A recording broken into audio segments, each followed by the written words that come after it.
Assalamualaikum warahmatullahi wabarakatuh. Halo semuanya, salam sejahtera bagi kita semua.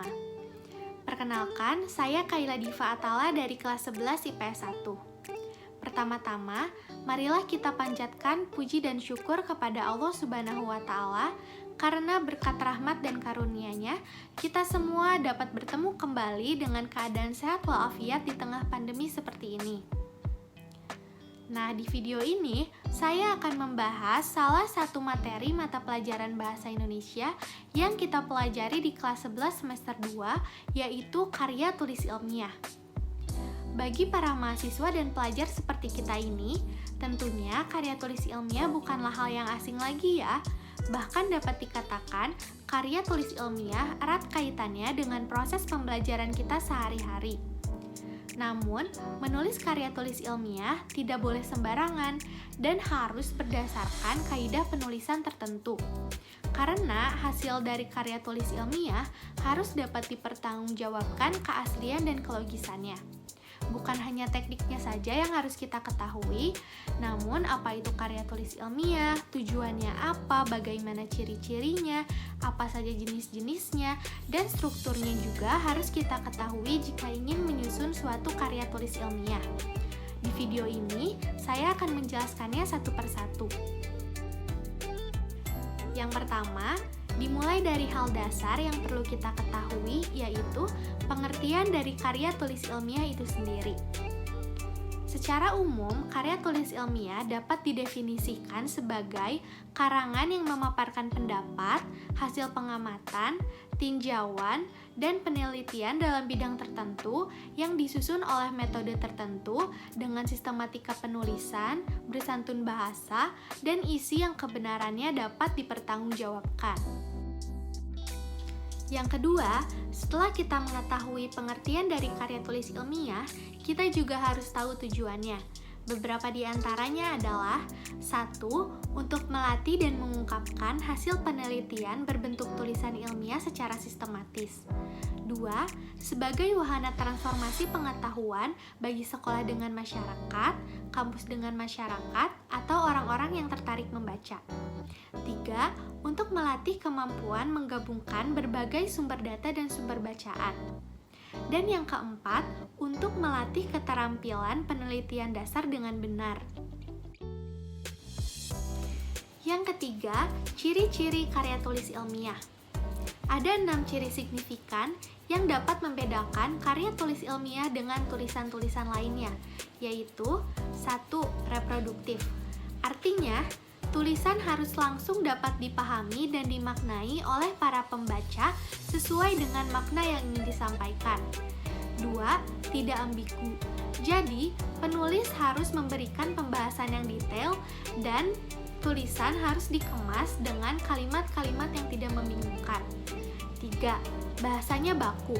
Karya tulis ilmiah diharuskan menggunakan bahasa baku dan formal sesuai dengan Pedoman Umum Ejaan Bahasa Indonesia. 4. Objektif.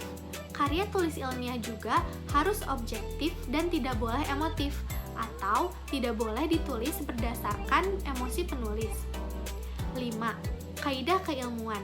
Maksudnya adalah penulis harus memperhatikan metodologi penelitian agar tulisannya memiliki kerangka pemikiran yang logis.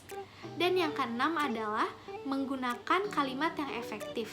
Hal ini bertujuan agar tulisan atau isi dari karya tulis ilmiah tidak terkesan bertele-tele. Lalu yang keempat, kita beralih ke macam-macam karya tulis ilmiah.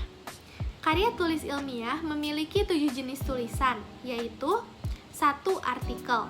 Artikel adalah karya tulis ilmiah yang dirancang untuk dimuat dalam jurnal atau buku yang berisikan artikel. 2. Makalah. Makalah adalah karya tulis ilmiah yang menyajikan sebuah permasalahan dan penyelesaiannya mengandalkan bermacam-macam data di lapangan. Lalu yang ketiga ada skripsi.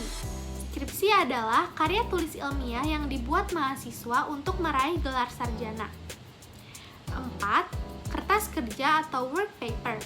Kertas kerja adalah karya tulis ilmiah yang dipresentasikan dalam seminar yang biasanya dihadiri oleh para ilmuwan. Lalu, ada paper. Paper adalah sebutan khusus untuk makalah di kalangan mahasiswa. Yang keenam, ada tesis. Tesis adalah karya tulis ilmiah yang dibuat mahasiswa untuk menyelesaikan program studi pasca sarjana. Tesis ini bersifat lebih mendalam dibandingkan skripsi. Dan yang terakhir adalah disertasi. Disertasi diperuntukkan untuk mahasiswa dalam meraih gelar doktor. Lalu, materi yang kelima atau materi terakhir adalah struktur dari karya tulis ilmiah. Sebenarnya, struktur penting dari karya tulis ilmiah dibagi menjadi 3. Yang pertama, bagian pendahuluan, dan kedua, bagian inti pembahasan, lalu yang terakhir adalah bagian penutup. Namun, bila dipaparkan secara vertikal, maka struktur dari karya tulis ilmiah adalah seperti ini. Jadi, karya tulis ilmiah adalah salah satu materi penting yang perlu kita pelajari dan kita pahami, karena ilmu dari materi ini akan terus kita gunakan sampai kita menempuh pendidikan yang lebih tinggi nantinya. Oleh karena itu, saya menyarankan teman-teman untuk mempelajari materi ini lebih dalam lagi, baik dari buku maupun dari internet. Demikian yang dapat saya sampaikan. Mohon maaf bila banyak kesalahan dalam kata maupun sikap. Terima kasih atas perhatiannya. Wassalamualaikum warahmatullahi wabarakatuh.